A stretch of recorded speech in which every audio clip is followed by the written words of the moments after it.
Bonjour à tous et bienvenue sur ce podcast Marketing Reboot, deuxième de sa série, où aujourd'hui on va parler des grands penseurs du marketing. Et finalement, dans la crise qu'on traverse, qu'est-ce qu'ils ont à nous dire? Donc on va passer une petite demi-heure ensemble et pour nous accompagner, on aura Grégoire. Grégoire, bonjour. Bonjour Isolis.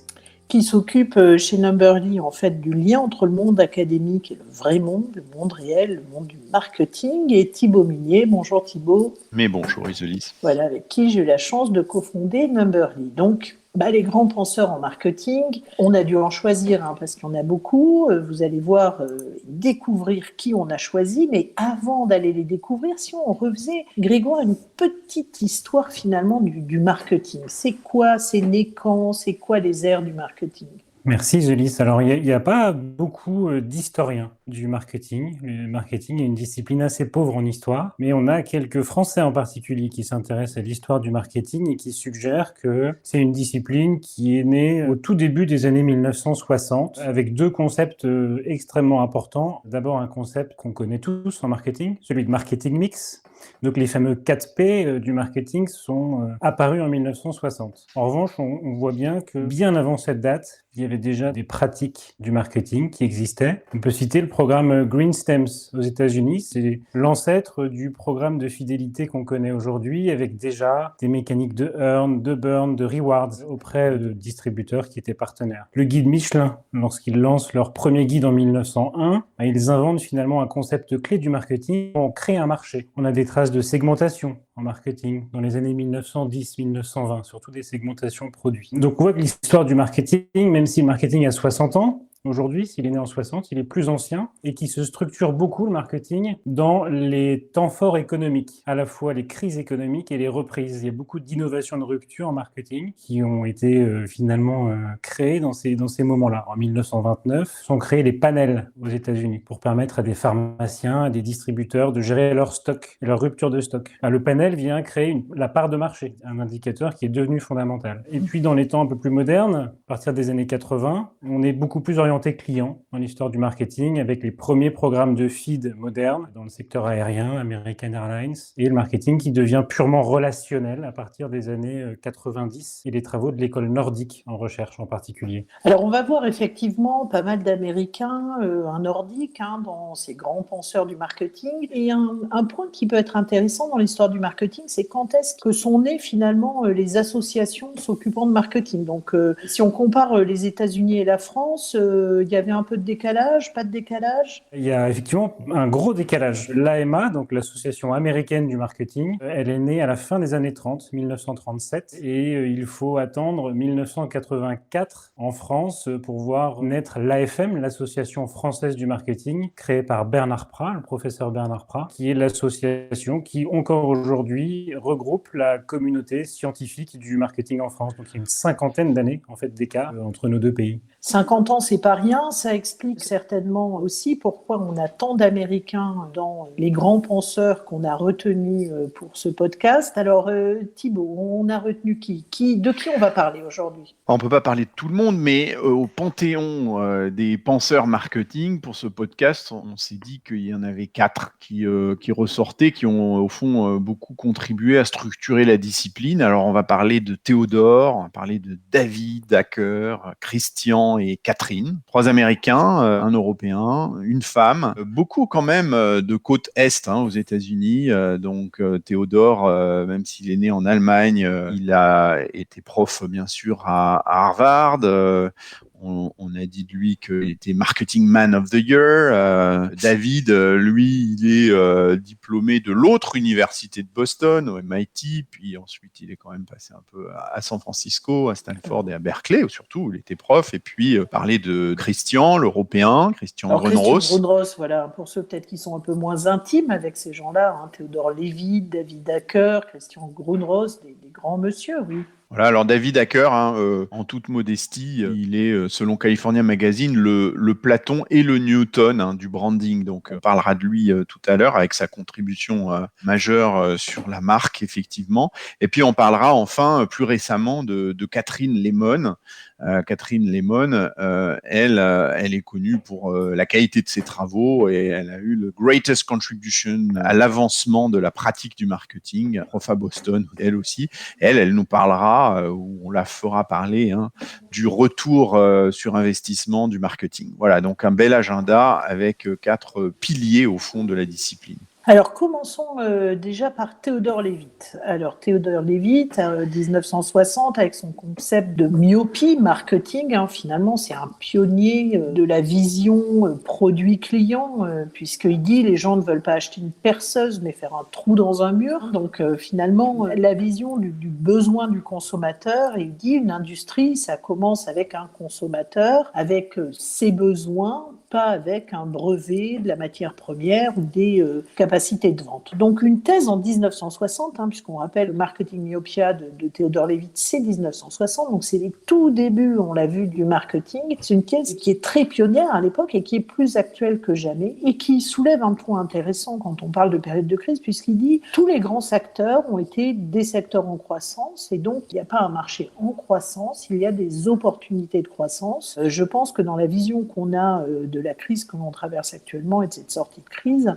c'est vraiment un sujet très important. Donc, Grégoire, est-ce que tu peux nous en dire un peu plus sur cette orientation client que peut avoir Théodore Levitt ? Bien sûr, alors Théodore Levitt, son article, Marketing Myopia, c'est assez intéressant parce qu'il est tombé en désuétude pendant des années, cet article. On n'en a pas parlé pendant une bonne partie de la fin du XXe. Et on en reparle là beaucoup depuis 10-15 ans parce qu'on se rend compte que déjà en 1960, il avait inventé ce qu'on appelle aujourd'hui l'orientation client. Et il y avait pensé avant tout le monde. Il pose des questions qui sont extrêmement intéressantes dans son époque, Théodore Levitt. Il interroge beaucoup de marketeurs et il leur demande dans quel marché ils jouent vraiment. Et il suggère, avec des exemples de marchés de secteurs aux États-Unis dans les années 60, il suggère que plusieurs acteurs pourraient faire fausse route et donc développer cette myopie, une incapacité à voir le long terme, à voir de loin. Donc il prend l'exemple des compagnies ferroviaires. C'est le début de l'essor de l'aérien aux États-Unis et les acteurs du ferroviaire commencent à perdre beaucoup de parts de marché sur le transport du passager, sur le fret, parce qu'ils se définissent comme des acteurs du rail et pas comme des acteurs de la mobilité. Il prend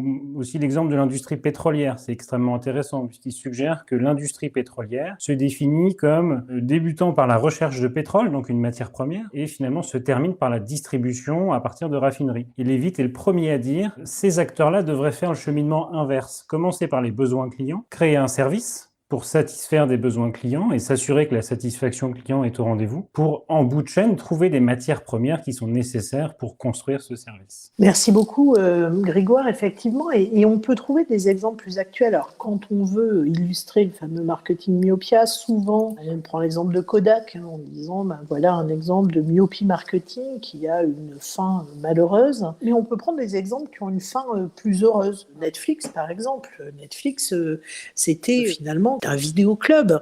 Et comme il se définissait comme un leader du divertissement at home, à la maison, et qu'il s'est toujours défini comme ça, il a su évoluer.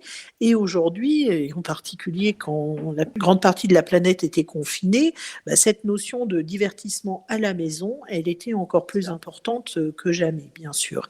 Un autre exemple positif, celui de Carrefour, qui finalement, avec des rachats comme Kitok, Potager Cité, Greenwiz, revient à l'essence même de ce qu'est le métier de Carrefour, c'est-à-dire apporter des produits frais aux consommateurs, et du coup, peut vraiment considérer qu'il n'est pas myope et répondre à des besoins plus larges qui, dans des périodes très chahutées de crise, leur permet de répondre aux besoins des consommateurs d'une manière beaucoup plus pertinente qu'en allant dans des magasins plus traditionnels. On a vu Théodore Levitt, alors on peut partir un instant des États-Unis, aller plus dans le nord de l'Europe.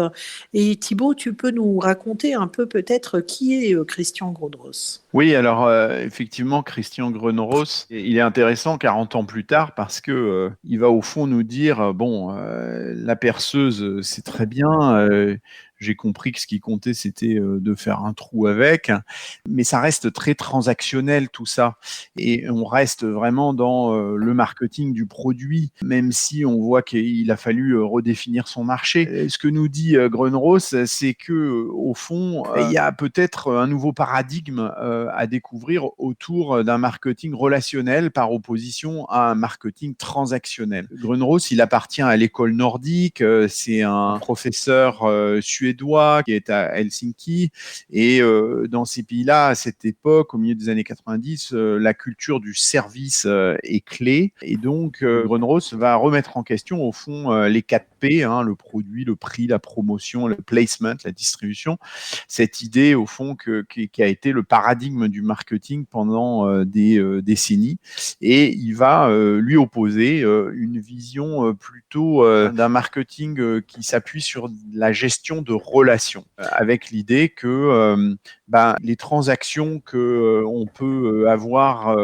quand on est un consommateur avec un opérateur de service, il y en a pas qu'une, il y en a plusieurs. Parfois, l'échange qu'on va avoir avec une marque, il va durer sur des décennies, sur toute sa vie. Donc, il y a quelque chose de plus que la transaction qui se noue et qui se joue, et sur laquelle les responsables et les marketing doivent essayer d'agir. Et donc, au fond, Grönros, il challenge cette approche du chiffre d'affaires. Le revenu ne vient plus d'une série de transactions anonymes et indépendantes, au fond, peut-être les unes des autres, mais de la valeur des relations avec chaque client. Et il démontre que on va pouvoir travailler dans la durée, faire grandir son portefeuille de relations. Et on commence à parler dans le secteur bancaire, par exemple, de gestion de portefeuille client. Les clients ne sont plus des transactions, mais des portefeuilles ou des relations. C'est le début vraiment de l'orientation client, d'un marketing encore plus serviciel, et ce qui est très en phase avec l'idée des moments clés, hein, des moments de vérité. C'est Procter & Gamble les premiers qui parlent du premier moment de vérité, le moment où le client est en face du linéaire, hein, dans son rayon. Et on a des auteurs à ce moment-là aussi dans le nord de l'Europe, comme Jan Carlson, qui est le PDG à ce moment-là de SAS, hein, la compagnie aérienne suédoise, qui va publier son livre Moments of Truth, les moments de vérité. Et l'idée de Carlson, c'est que au fond, la compagnie, elle joue chaque jour son avenir sur 50 000 moments de vérité avec des clients, avec des multiples clients. Et donc, il faut réussir chacun de ces moments-là. Donc, c'est une conception très servicielle. Chaque interaction dans une chaîne de traitement, elle va avoir un rôle clé sur le consommateur. Alors justement, si on s'intéresse à cette vision servicielle, comment, Grégoire, on passe d'un scénario produit à un scénario service ? Alors, il y a 2 personnes, 2 chercheurs, là on revient aux États-Unis, qui ont consacré toute leur carrière académique à étudier ce passage d'un scénario produit à ce scénario service. Catherine Lehman, Boston College, et Roland Rust, qui est à l'Université du Maryland, qui est d'ailleurs un des fondateurs de Journal of Service Research. Donc on voit que l'héritage de la recherche en service est en fait très fort. Ils ont dit un truc qui reste dans les annales du marketing: les produits sont éphémères et les consommateurs, eux, ils restent sur le long terme. Et ils définissent un scénario produit dans lequel beaucoup d'entreprises sont toujours engagées, hein, en concevant une offre de produit ou une offre de service qui est standardisée et en poussant cette offre à des consommateurs, à un marché. Et en retour, les entreprises en question reçoivent un flux d'informations qui est agrégé. C'est comme ça que le qualifient Lehman et Rust. L'information agrégée, c'est un chiffre d'affaires, c'est une part de marché, par exemple. Et ils suggèrent que le scénario service, lui, est beaucoup plus interactif entre les entreprises et les consommateurs, que d'abord, il ne devrait pas y avoir d'offres standardisées de produits ou de services, mais entreprises qui sont à l'écoute active de besoins et d'attentes de la part de leurs consommateurs, ce qui va leur permettre de concevoir des services beaucoup plus personnalisés. On est déjà dans l'individualisation de la relation, et de recevoir en retour des réponses et des comportements en quasi temps réel pour améliorer ce service ou apporter du service additionnel. Et en permanence, l'entreprise développe une capacité d'écoute active de ses consommateurs pour être toujours plus dans l'individualisation ou la personnalisation de la relation. C'est ça un scénario service. Merci beaucoup, Grégoire. Alors, une illustration peut-être de ce scénario avec Adobe, Thibaut. Oui, il y a un cas célèbre hein, de la Harvard Business School qui est le cas de Adobe, effectivement. Adobe, c'est une société qui, à l'époque, vend des logiciels. Certains s'en souviennent, notamment du logiciel Flash. Certains graphistes se souviennent certainement avec émotion de ce temps passé avec Flash. Et Adobe est une société qui vend des produits, littéralement, des logiciels dans des boîtes qui sont shippés à des distributeurs qui, eux, vont faire le travail de commercialisation auprès du client final. Et puis, le PDG de Adobe, à l'époque, c'est Monsieur Narayan, Shantanu de son prénom, qui va dire attention, on ne peut pas préserver le statu quo pour toujours, et qui va remettre en question finalement le business model à ce moment-là d'Adobe en proposant et en obtenant de son board le rachat d'une société complètement nouvelle qui s'appelle Omniture. Et alors, honnêtement, tout le monde à l'époque est très surpris par ce rachat. Encore une fois, pourquoi une société qui fabrique des logiciels de dessin, de graphisme, va s'intéresser à une société comme Omniture qui vend des logiciels d'analyse du parcours client, de personnalisation sur des sites web. Pourquoi? Alors certes, Omniture est une belle société profitable, certes, le graphisme commence à se connecter avec le marketing digital, mais ce qui intéresse surtout notre ami Shantanu, c'est cette idée que Omniture a développé un nouveau modèle économique et un modèle software as a service. Donc le software, le logiciel comme un service. Donc au fond, on ne ship plus des produits, mais on facture des releases. Les clients téléchargent à distance les logiciels et surtout, les clients sont clients en direct d'Omniture, donc d'Adobe après le rachat, en direct sans passer par un intermédiaire distributeur. Donc Adobe passe d'une culture du produit à une culture du client, et ça va profondément, évidemment, changer leur mentalité. Au-delà de l'intervention, du changement chez Adobe, est-ce que on peut creuser un peu dans cette voie et s'intéresser peut-être à ce que Lemon et Rust ont pu faire en 2004? Oui, absolument, parce qu'au fond, ce que Greg, tu nous expliquais tout à l'heure, c'est cet article un peu fondateur de Lemon et Rust sur le return on marketing. Eh bien, cette idée que, au fond, on va pouvoir regarder le marketing comme un investissement, donc c'est-à-dire comme une modification positive de la valeur des clients, une sorte de delta d'accroissement de customer equity par rapport au coût bien sûr, que le marketing a généré. Donc, le customer equity, c'est quoi? Au fond, Lemon et Rust nous expliquent que c'est la somme des valeurs clients. Vous savez, la valeur client, c'est la valeur actualisée nette des flux futurs de revenus avec un client. C'est un concept dont on reparlera, importé bien sûr de la finance. Et Lemon et Rust vont finalement réfléchir à cette notion de customer equity et mesurer au fond le ratio entre l'investissement nécessaire en marketing et son impact mesuré par l'accroissement de la somme des valeurs clients. Donc le customer equity devient le moteur de performance, le moteur de croissance en quelque sorte, le référentiel absolu du capital client et donc de l'impact du marketing. Donc ce fameux return on marketing, dans un contexte de pression budgétaire, on va l'utiliser énormément et le modèle est vraiment novateur et va transformer la vision, encore une fois, du marketing. Merci beaucoup. Et finalement, si on se dit que les relations, elles créent de la valeur, on vient le voir, comment ça marche? C'est quoi une relation? Grégoire, on a eu des beaux penseurs là-dessus. Bien sûr, il y en a deux en particulier. Il s'agit de Rob Morgan et de Shelby Hunt, deux chercheurs américains, université de l'Alabama et Texas Tech. Et ces deux chercheurs, qu'on appelle fréquemment Morgan et Hunt, et qu'on associe en permanence, ont écrit un article tous les deux en 94. Et ça fait plus de 25 ans que cet article continue à être le fondement de ce qui fait le marketing relationnel. Cet article, c'est la théorie qu'ils appellent engagement-confiance, Commitment Trust Theory, du marketing relationnel.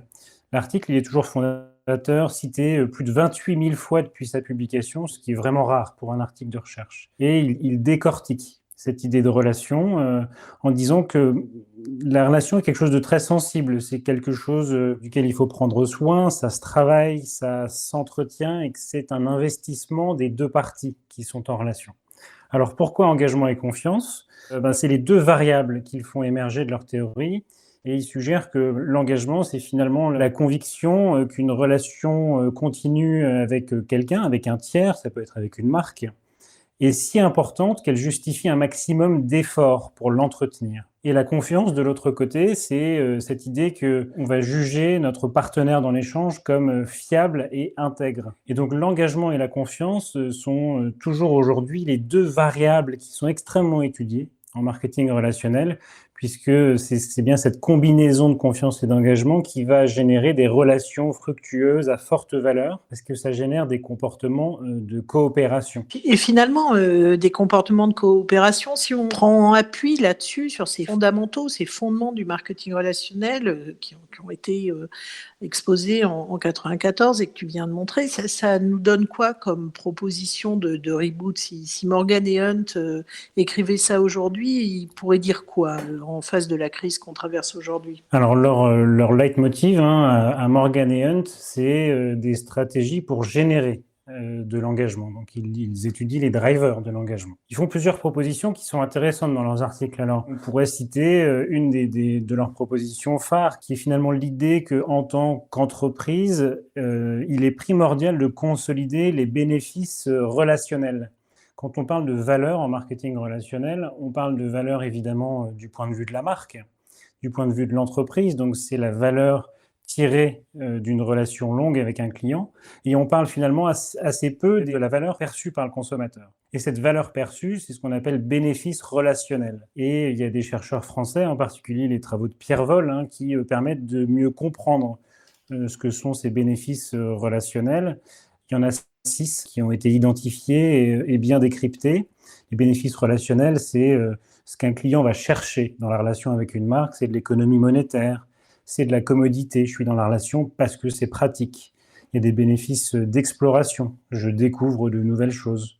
Il y a des bénéfices de divertissement, des bénéfices de distinction, c'est toute l'idée des programmes de fidélité à statut, par exemple, et des bénéfices d'appartenance. Voilà les 6 grands types de bénéfices relationnels. Et Morgan et Hunt nous suggéreraient aujourd'hui de les consolider dans cette période, puisqu'ils génèrent fortement de l'engagement. La deuxième chose que Morgan et Hunt pourraient nous suggérer aujourd'hui, c'est pour générer de l'engagement, de consolider un partage de valeurs communes entre les marques et leurs consommateurs, puisque le partage de valeurs, c'est un driver qui est très fort pour un consommateur s'identifier à une marque et à une promesse relationnelle, ce qui optimise fortement l'engagement. Il y a beaucoup de marques aujourd'hui qui prennent la parole en mettant en avant un certain nombre de valeurs communes avec leur cible relationnelle. Puis la troisième proposition de reboot serait probablement de la part de Morgan et Hunt d'éviter dans des prises de parole marketing, des comportements qui sont opportunistes. Et il démontre que quand un client perçoit des comportements qu'il juge comme opportunistes, alors la confiance, donc une des 2 variables clés de tout à l'heure, la confiance décroît et donc l'investissement dans la relation de la part du consommateur va décroître et donc la qualité de la relation et la valeur de la relation va à son tour décroître. Donc évitons les comportements opportunistes. Tout à fait. Et pour une marque, donc on l'a vu, ce type de comportement peut avoir un impact négatif, mais finalement, la marque, le capital marque, qu'est-ce que c'est? C'est qui son père fondateur? Oui, alors effectivement, on a beaucoup parlé du capital client et puis de ce portefeuille de relations.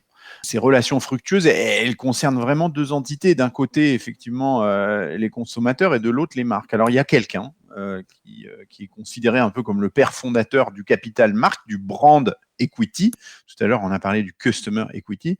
Et c'est David Acker. David Acker, c'est lui qui est connu pour cette citation célèbre les gens oublieront ce que vous avez dit, les gens oublieront ce que vous avez fait, mais les gens n'oublieront jamais ce que vous leur avez fait ressentir. Et donc, au fond, ce David Hacker, il est un peu considéré comme un gourou du branding, hein, de la marque. Cette citation, en même temps, elle ferait presque penser à l'expérience client, hein, dont on a parlé bien plus tard, finalement. Mais ce que nous a dit et appris Hacker, c'est que face à deux alternatives, hein, parfaitement identiques, eh bien, le consommateur, il va faire un choix et il va avoir tendance à s'orienter vers l'alternative qui a le plus fort capital de marque. Donc, ça, c'est fondamental. Il va définir l'identité de marque comme allant bien au-delà du produit. Hein, donc, il y a à la fois pour lui des items autour du produit, mais aussi de l'organisation de la marque en tant que personne, de la marque en tant que symbole. Et au fond, il va faire réfléchir tout le monde à ces 4 dimensions principales qui caractérisent les marques fortes. Alors, c'est quoi ? C'est la notoriété, l'awareness, hein, brand awareness, hein, en anglais. La fidélité qu'on a plein de manières au fond de mesurer. L'intention de fidélité, la capacité à l'envie d'être prêt à payer plus cher, hein, pour rester fidèle à une marque. La qualité perçue, c'est la 3e dimension clé, notoriété, fidélité, qualité perçue. Ça, c'est fondamental dans ce qu'incarne une marque, au fond, dimension fondamentale. Derrière, il y a toute la perception par le consommateur de la qualité des produits. Et puis, il y a les associations qui sont capitales, on le sait, pour les marques. C'est la 4e dimension de Hacker. C'est cette idée que on va avoir des attributs qui vont être reliés au produit. C'est pour ça qu'on va parfois, plus tard d'ailleurs, hein, bien après les travaux de Hacker, aller chercher des célébrités. Ça peut être des symboles, on va parler là de valeurs perçues, de personnalité de la marque, d'associations liées à l'organisation et de, bien sûr, une obsession de créer de la différence grâce à ça. Donc, Hacker, voilà, nous apporte un éclairage décisif en marketing qui est celui de la marque et on va les mesurer d'ailleurs, hein, les classer, vous le savez. Toutes les marques fortes sont classées, il y a des index, celui du brand equity par exemple, qui régulièrement mesure la perception au fond des marques. Tout à fait. Et, quand on parle de marque et quand on parle de grands penseurs, alors évidemment, on a parlé de Hacker, mais on doit, quand on est en France, parler aussi, bien sûr, de Laurent et Cap Ferrer, hein, avec l'ouvrage en particulier, la sensibilité aux marques, que je vous invite à relire pour ceux que ces sujets intéressent. Merci beaucoup à tous les deux. Je pense que finalement, qu'est-ce qu'on peut retenir de ce podcast des grands penseurs en marketing ? Finalement, le marketing, c'est quoi son rôle, hein ? C'est un garant du temps long dans l'entreprise. C'est aussi un outil pour aller définir un marché sans myopie, hein, et pour saisir des opportunités de croissance. C'est aussi la construction d'un capital de marque fort, d'assets tangibles et solides, l'image, l'identité, les associations qui sont essentielles. Et alors, maintenant qu'on sait quel est le rôle du marketing, comment il crée de la valeur, le marketing ? Ce que nous ont appris les grands penseurs qu'on a retenus dans ce podcast aujourd'hui, c'est que en développant son capital client, la somme de la valeur à vie individuelle des clients est un élément fondamental des assets de l'entreprise et du capital client. Ensuite, en créant et en mesurant la confiance et l'engagement, qui est une attitude, hein, la confiance, l'engagement, puis en transformant ces attitudes en action, finalement, en comportement. Et enfin, le marketing crée de la valeur en étant orienté service, hein. Les produits sont éphémères, les consommateurs, eux, restent dans le temps. Et donc, ces grands penseurs, ils ont quoi à nous dire ? Ils nous ont à nous dire qu'il faut maintenir la relation, en particulier avec les consommateurs qui, dans des moments difficiles. Donc, finalement, c'est plus que jamais important. L'image précède les ventes. Donc, dans des moments de crise difficile où on sait qu'il va falloir aller sortir de cette période, on a besoin de travailler cette image parce qu'on sait qu'elle va précéder l'acte d'achat et donc la vente. Ils ont à nous dire, ces grands penseurs en marketing, qu'il y a 2 piliers majeurs. C'est consolider la confiance et l'identification à une promesse de marque et la cohérence, bien sûr, de ce qu'on fait avec cette promesse de marque-là. Et enfin, son capital client, hein, c'est un moteur de la reprise, l'attraction, le développement, la rétention, et qui maximise ce qu'on peut appeler le return on marketing globalement, c'est-à-dire le fait de transformer les dépenses marketing en réel investissement. Merci beaucoup à tous d'avoir suivi ce podcast. Il y a plein d'autres grands penseurs en marketing. Il y aura donc, j'en suis sûre, d'autres marketing reboot qui vont en parler. Merci à tous, merci Grégoire, merci Thibaut. Merci Jolis.